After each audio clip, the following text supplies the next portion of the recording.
Welcome to Girls Love Diaries, because every heart has a story.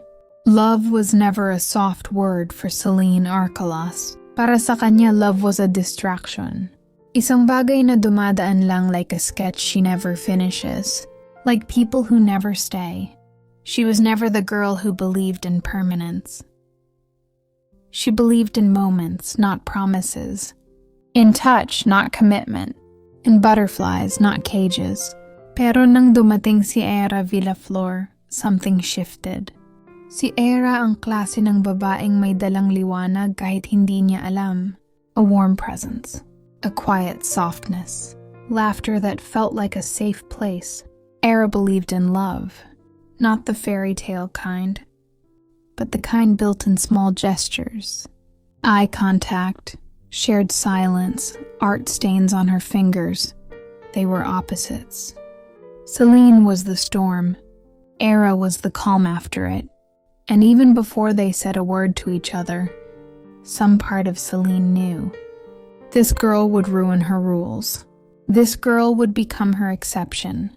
This girl would be the one she shouldn't fall for. Yet she would. Slowly, quietly, dangerously, love wasn't supposed to be part of Celine's story. Nevertheless, Era happened. Maingay ang fine arts courtyard noong umaga, mga estudyante nagmamadali, canvases at paint stains sa paligid. Pero hindi iyon ang napansin ni Era Villaflor. Napako ang tingin niya sa isang babae sa dulo ng garden, nakaupo sa mahabang bench, nagsisketch ng walang pakialam sa mundo. Celine Arcalas. Hindi pa kilala ni Era si Celine personally, pero kilala siya ng buong department. Babaeng may malamig na tingin. Babaeng laging nabibighani ang iba pero hindi maipanatili. Babaeng lahat gustong makilala, pero iilan lang ang nakakaabot sa kanya. Hindi dahil sa attitude, hindi siya masungit. Hindi siya bastos. Tahimik lang. Para siyang painting na maganda pero hindi mo matouch. Habang nagdodrawing si Celine, napansin ni Era ang maliit na silver pendant sa leeg nito.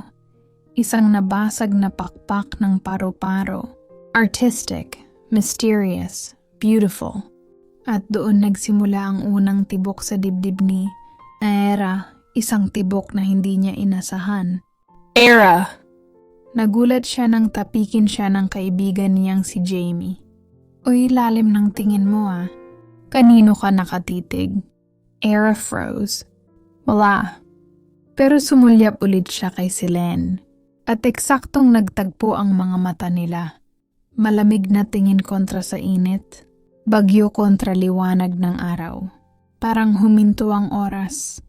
Hindi ngumiti si Celine. Ngunit hindi rin umiwas sa tingin ni Era. Tila lang nanatili sa kanya steady, curious, unreadable. Parang nakakita siya ng babaeng hindi niya dapat tingnan. Pero gusto pa rin. Celine blinked once. Tapos bumalik sa sketch niya na parang walang nangyari. Ngunit sa dibdib ni Era may tumama. Malakas. Mapanganib. And yun ang simula. Celine didn't smile. Celine didn't greet her. Celine didn't move at all. Pero sa isang tingin lang, tapos na si Era para sa kanya. Kinabukasan, magang pumasok si Era sa Fine Arts Studio para tapusin ang kanyang watercolor project. Hindi niya inaasahan na nandoon na rin si Selene, may headphones, at abala sa kanyang sketching sa isang sulok. Tahimik na kumulog ang puso ni Era. Huminga siya ng malalim. Okay, normal lang. Kaya mo to. Lumapit siya, hawak ang palette. Hi, pwede ba akong umupo dito? Hindi agad tumingin si Celine. Bahagyang inikot ang ulo niya. Tila nakikinig sa malumanay na tunog ng brush ni Era. Sige. Sagot niya sa wakas. Malamig at mababa ang boses. Walang emosyon. Walang init. Salitang normal lang. Umupo si Era. Medyo malapit para maramdaman ang banayad na amoy ng vanilla at pintura. pero sapat na layo para igalang ang invisible wall ni Celine. Lumipas ang ilang minuto sa katahimikan. Ang tanging tunog ay ang brush laban sa papel. Pagkatapos, nagbiro si Celine sa kanya, o parang ganoon ang tunog ng sinabi niya. Iba ang paraan mo sa pagguhit kaysa sa karamihan dito, bold Conti Messi, pero confident. Tumibok ng mabilis ang puso ni Aira. Compliment ba yun mula kay Celine? Bihira iyon. Salamat. Siguro gusto ko lang ng imperfections, sagot niya ng mahina. Tumiltil si Selene ng kaunti. May bahagyang interes sa kanyang madilim na mata. Ang imperfections minsan mas maganda, mahina niyang wika. Tapos bumalik sa sketching, parang walang nangyari. Hindi maiwasan ni Aira ang palihim na pagsulyap sa kanya. May kakaiba kay Selene ang tahimik, pero may confidence na tila hinahatak siya papalapit kahit alam niyang delikado.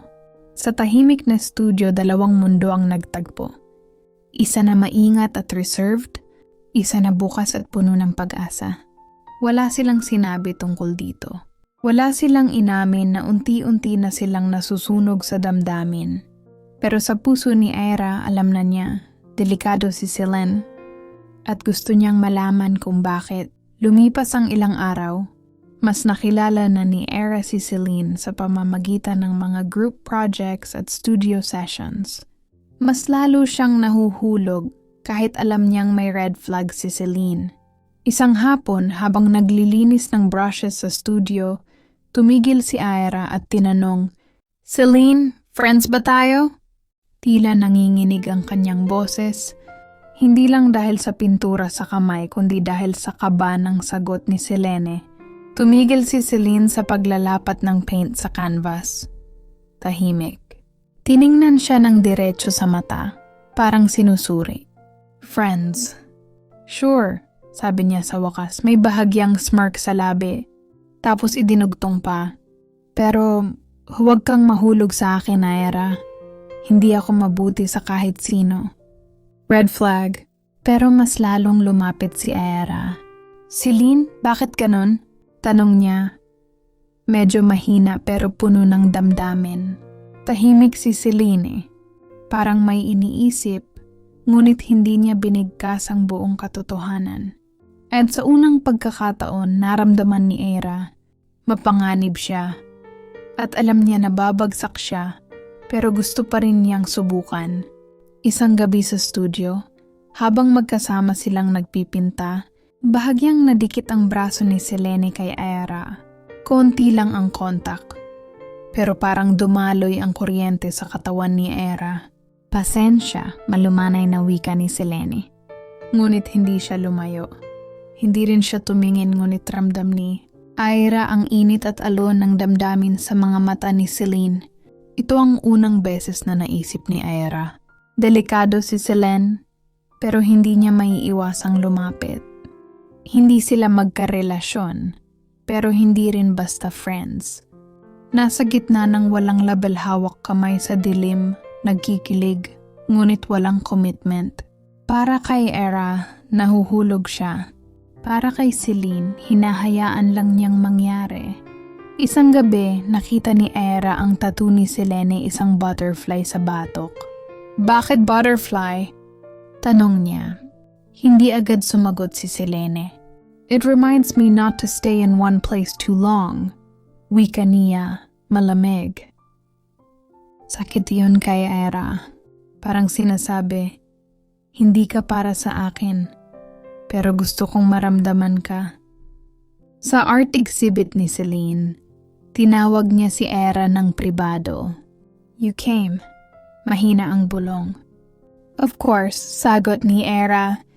Nagtagal ang tingin nila. Naglapit. Almost kiss. Almost. Ngunit tumalikod si Selene. I can't, sabi niya, may bigat.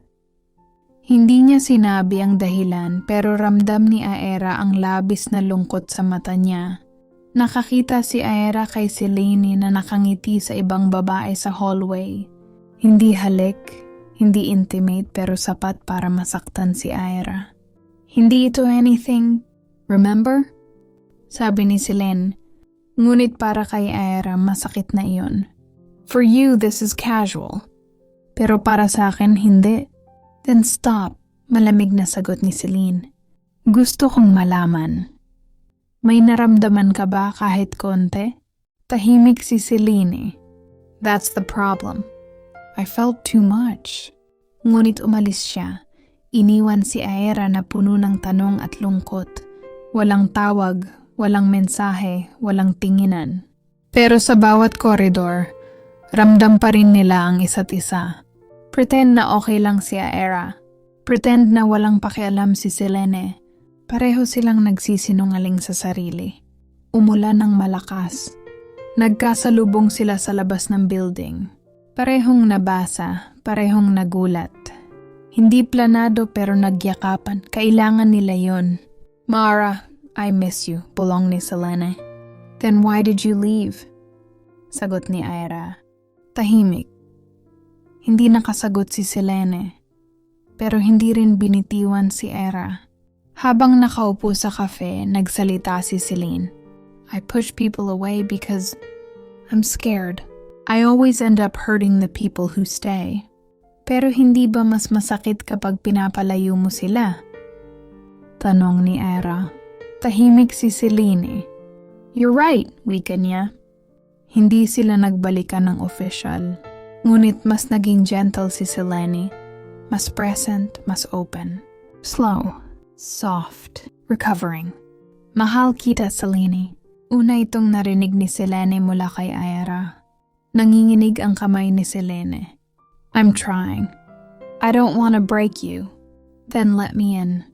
Even just a little. Unang pagkakataon na hinawakan ni Selene ang mukha ni Ira ng may totoong tenderness. Hindi perpekto. Hindi certain. Walang garantiya. Ngunit sa huling gabi ng semester project, magkatabi silang nakaupo, tahimik na nagpipinta. I'm scared, but I want you in my life. Bulong ni Selena. Ngumiti si Ira ng mahina. I'm not asking you to change overnight. I just want honesty. Celine leaned her head on Ira's shoulder. For the first time, they stayed.